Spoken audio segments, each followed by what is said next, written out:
David, if we can start with the team news, what's the squad looking like heading into Wednesday night's game? Everyone came through healthy. Lungi is back in training today, first team training from Lungi. No further news apart from that Lungi is back in training. No issue with Unulis after I think you said he felt his quad on Saturday, is that right? No, he trained normal today. Excellent. And in terms of Borja signs, I think there's a couple of under-21 games. I think there's one here tomorrow and then one on Friday. Are you looking at either of those for him to potentially get some minutes? He will get 45 minutes tomorrow, and then we have to decide and assess after this game how he looks like when he will make his next game with the under-21. But tomorrow he will be involved for 45 minutes is the plan, yeah. Excellent. And the last one I wanted to ask you about was Grant Hanley. I think I'm not sure if we're sort of at a stage where you've got a schedule on him yet or a timeline in terms of when he might be back, or whether that's a serious thing at this stage. Whereabouts is he in terms of his recovery? No, we don't give a clear timeline. I think this makes no sense with this kind of an injury where the time frame is so long. I think even 4 weeks can be long, where you're not really serious, can name something. What I can say is he's done great so far. He is full of energy. I see him more or less every day. When we are here, he normally is here as well, has done great work. I have the feeling he's ahead of the schedule, and this is what I've get told as well, which is great. And what I can let you know is he's desperate for sure as well to be back in team training as well. Is it a case where he is still having an active role in the team? Because it can be when players are away and injured, they can be kind of recovering and rehabilitating away from the group. He's still playing an active role in kind of all of those. This is excellent and exactly how it should be, that he is in and around the team and still can influence them, even if he can't support on the grass at the minute. And this is exactly what he did great and what he will continue. But we all together obviously look very forward to when he first joins us in training again. Excellent. Obviously, speaking a couple of days after that Stoke win, what are your reflections a couple of days after? I mean, it was a different type of win for you, wasn't it, compared to maybe the other two home wins, where the second half you had to be quite dogged defensively and you had to fight pretty hard for it. That must have pleased you as well, to see a different type of home win in that game. Yeah, of course. I think this will not be a win where we will speak in 3 years' time about a lot. But a win, 3 points on the table against the Stoke side. I said this beforehand. They have quality, individual quality. When they gel together, this is a team which really can compete for the top end of the table. I'm for 100% sure, and this makes it even more important for us. Have done it in front of our home fans again. As I said beforehand as well. We did not have a lot of home games so far. Great to be back and great to celebrate afterwards. Obviously, second half we were not as good as we were in the first half. I think we are quite sure and know what we have done not on our best and what we have to do better. And obviously we have work to do. No surprise. Next game just around the corner. Everybody knows who our opponent is, and we are looking forward to this. Yeah, I think Jack Stacey said on Saturday that it might be him and his mum that remember the game, and not a few people beyond that. But your Carrow Road form, you're probably not aware, but 3 wins at home. It's the best league start at home since about 2006, I think, for this football club. It's been really impressive what you've been able to do, which I guess is a contrast to how you ended the season, where there was no goal in 5, and it was a really tricky run. When do we start stopping not to speak about the last season? This will be the last time. Okay. I hope. But there is a real contrast in terms of how you've picked it up. What is there anything you put that down to? Is there any science behind why that home start has been so positive so far? No, listen, I just understand why we still compare the differences. But for us, to be fair, a long time ago we left everything what was behind us. We are totally focused on the present and maybe on the future as well, because this is the only thing what we can build. And the reason is quite simple. We've done a lot of things which we wanted to do after last season. When we said, okay, we like to have a good transfer window if possible. We like to get the right persons, the right personality, the right players in early. We wanted to have a good preseason with good games, and obviously we wanted to have a good start as well. So a lot of things which we've discussed beforehand, behind the scenes. When we reflect and analyze the last season, we put together and we've done, and I think this is the reason why we played like we've done as well at home, and especially at home. I think the supporters played a crucial part as well. They were as well able. At least after this Hull game, where this winner from Adam Idah very late, this deserved goal where everyone was so desperate for in the stadium, when this happened, something happened with the supporters as well, that they felt the relief as well. Oh, come on. It could be different this year, because last year we have seen games like this as well and we didn't make the winner. Maybe sometimes we lost even games like this where we were so dominant, and maybe this was the moment where it started, and obviously then the boys backed it up with this game against Southampton away, where there were a lot of goals in, and then another home game. So I think the supporters played a crucial part, and obviously the players have done the first step in terms of their performances and the results, and it's like always, this has to click together and this has to connect together, and this is what supporters and the team has done, and the supporters now push us above a more difficult period in the game now as well, which is very, very important, like we've seen in the last game. Yeah, and that last point was the one I was going to touch upon, because to build that togetherness that you want, having a good home form is crucial, because that's where the bulk of your fans are going to see you play. That's kind of what creates the feeling around the club, and I think most people would agree it's been a completely different, for the better feeling at watching games at Carrow Road, and you've had those nice moments at the end, haven't you, between the players and yourself and your coaching team and the fans, and all of that has kind of fed into this togetherness and that improved feeling that you've spoken about. Yeah, correct. But to be totally honest, I always had the feeling if we deliver, they will be there. They will be there. They will be supportive. They will back us. I always had the feeling from day one. But obviously we have to deliver, and this is how it should be, and the nature of the game, isn't it? And this is what the players have done fantastic so far. How special are those moments at the end of games for players? I guess more so, because particularly maybe for the ones who, I promise I will stop mentioning last season, for the ones who were here last season as well, to feel that with fans. It will be difficult for you, my friend. I hope so anyway.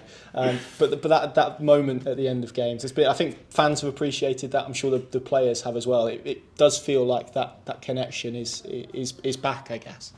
Yeah, absolutely. And now we really looking forward to Wednesday, because the first evening game which we have now this season at home as well, which is always special under the floodlight to have a game, and this sometimes gives you another percentage of energy and togetherness, and hopefully we will feel this on Wednesday again.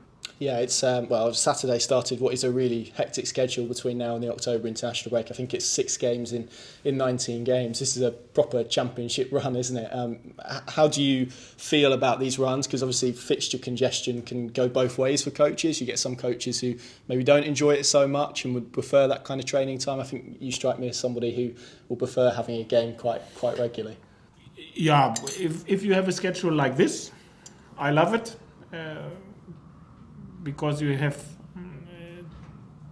to be totally honest, why we do what we do is because of the games, isn't it? And this is why I love it. But I love as much is if I have a week without a midweek game and I can really work with the guys on the trainings pitch as well. This is something which I love as well. So it's like I always said, I don't make the schedule, I can't influence it. So I look on it and think, okay, great, in both ways. And then we really try to push everyone to his limit or maybe above. And this is what we do now as well. It's a busy period, yes.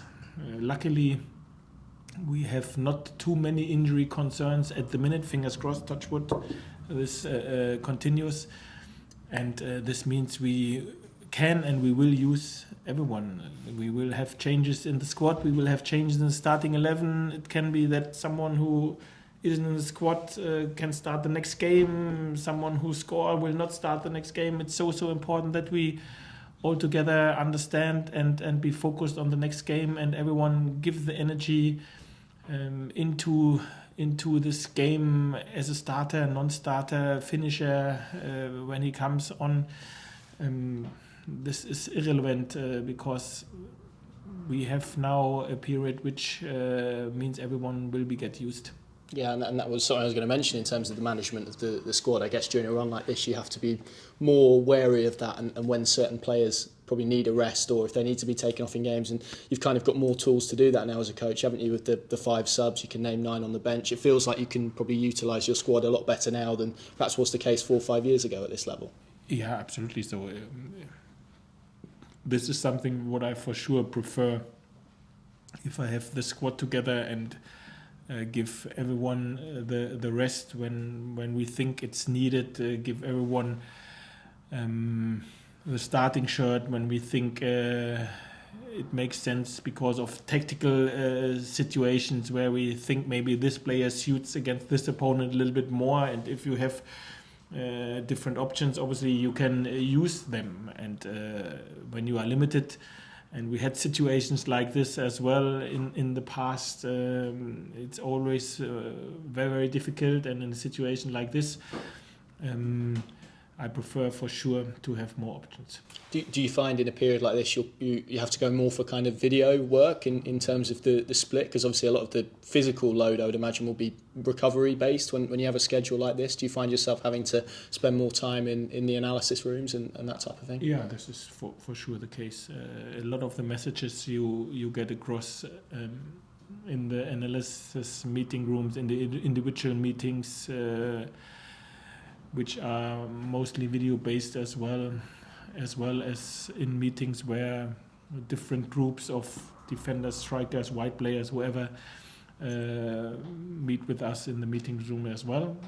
I think this is a tool which we use a lot, to be fair, and something what we do in this very busy period. Yeah.